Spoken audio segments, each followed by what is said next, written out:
It was an extraordinary sign of solidarity echoed by politicians and newspapers across the world on September 12, 2001, cutting through geographical and geopolitical divides. Today, we are all Americans. Our fourth story in the countdown, Senator McCain appropriating even that sentiment for his own political gain, declaring that even as he raised the ghost of the Cold War, quote, today we are all Georgians, especially those of us who get paid to lobby for Georgia. McCain tonight raising the stakes, telling Fox News, quote, there's no room for partisanship now in discussion of the conflict, as he inserted partisanship into discussion of the conflict.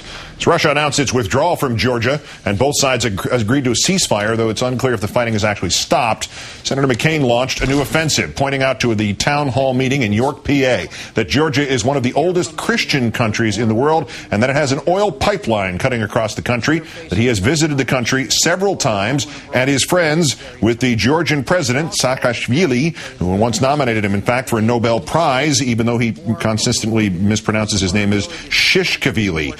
But he neglected to mention that his top foreign policy advisor, Randy Schuneman, who used to lobby for Georgia from 2004 till March of this year, has now joined him on the campaign trail and briefed reporters tonight. Mr. Schuneman remains close to Georgia's president, which might explain why President Saakashvili quoted Senator McCain at a rally this afternoon, and also explain why Senator McCain is now using Cold War rhetoric to describe Russia's intentions.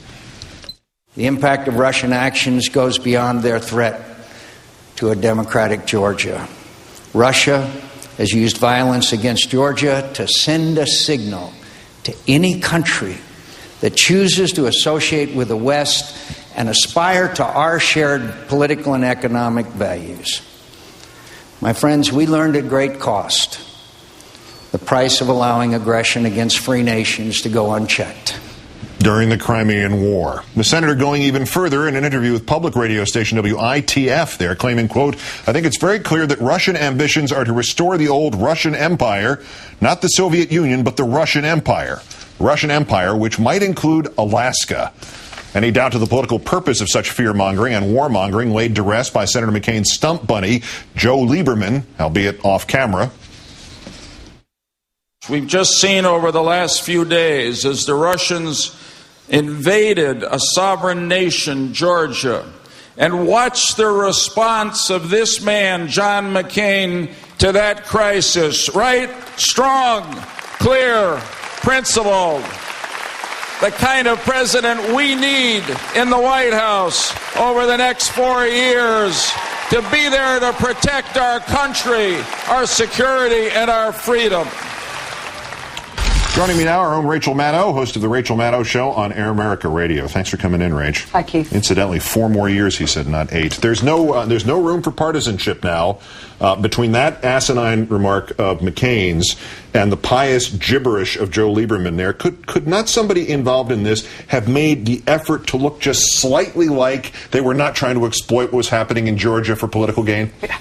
What a handy little war this has turned out to be, right? Yeah. I mean, Russia provokes Georgia into moving on South Ossetia so that it can, it can have an excuse to roll into Georgia, to quash any democratizing impulses that might emerge from there, and so it can also take out some of the oil competition for its own oil companies, right? And then Georgia feels emboldened to rattle Russia's chain this way because of all the yay democracy, yay Saakashvili rhetoric that's coming from Washington, because Washington needs to mint ourselves a new ally, and because we need to be able to characterize the invasion of Iraq as part of some noble, larger freedom agenda instead of what it was, which was an oil grab.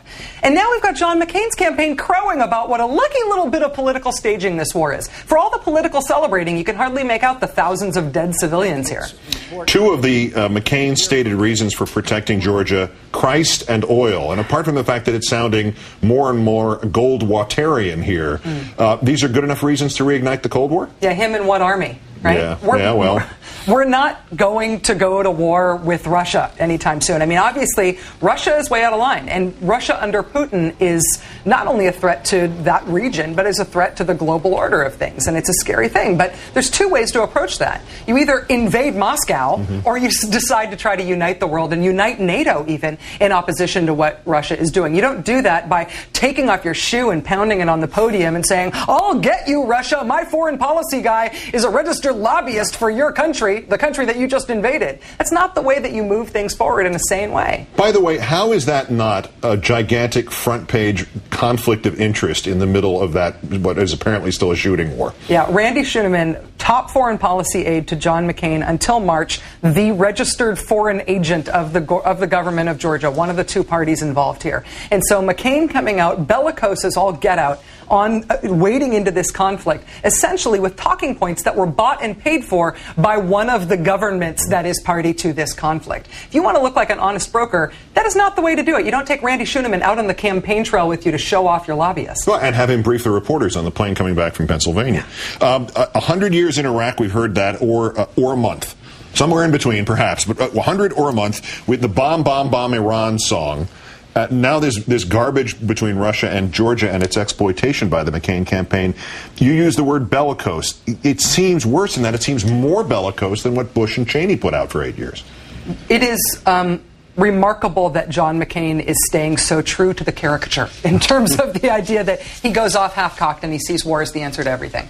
I would love to hear John McCain talk about a response to an international crisis that does not involve threatening the use of the U.S. military force. We can't use the military for every problem in America and around the world. But John McCain, that's his first recourse whenever anything arises. I think the military would probably like to hear how he plans to use them in every country around the globe. I think we as the voters should figure that out, too. Well, I think if you cast your vote for McCain, you're going to have to remember, keep your rocks and your sticks handy by your door because you may be called to service. No guns, of course. Rachel Maddow of Air America and MSNBC. Thank you as always. Thank you.